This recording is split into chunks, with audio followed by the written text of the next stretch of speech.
క్రిష్ జాజిమొగ్గ అన్న నిన్న మహారాజు శ్రీ ఛత్రపతి శివాజీ గారి గురించి చాలా బాగా చెప్పావు.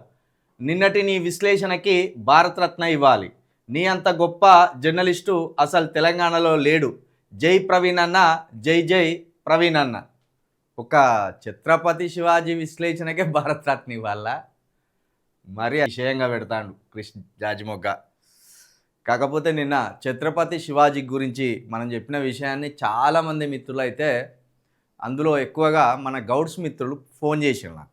నిన్న సాయంత్రం కూడా నేను ఒక హైకోర్టు అడ్వకేటు గౌడ్ గారిని కూడా నేను కలిసిన. చాలామందికి తెలియదు అంటాను ఛత్రపతి శివాజీ మహారాజు, అదేవిధంగా ఈ మన సర్దార్ సర్వాయి పాపన్న గౌడ్ గారు, గౌడ్ మహారాజు గారు చక్రవర్తి గారే. ఓ విధంగా చెప్పాలంటే పాపన్న చక్రవర్తే, శివాజీ మహారాజు గారు చక్రవర్తే. వీళ్ళిద్దరూ సమకాలికులని మాకు తెలియదు. నిజానికి దీన్ని ఎప్పుడు చరిత్రలోకి పోయి పోల్చి కూడా చూసుకోలేదు అంటున్నారు వాళ్ళు.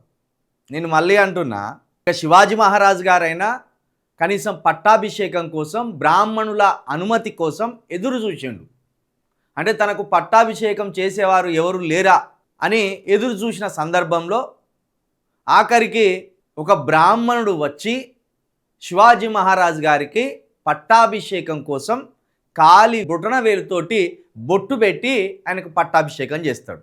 అంటే మీరు మహారాజులైనా చక్రవర్తులైనా ఈ రాజ్యాలను జయించే యోధులైనా మా కాలి వేలి బొటన వేలితో సమానం అని చెప్పకనే చెప్పిండు.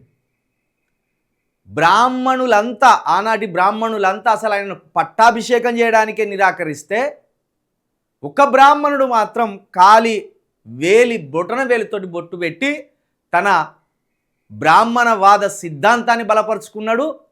బ్రాహ్మణుల కింద ఎంతటి మహారాజులైనా తక్కువే అని చాటి చెప్పిండు.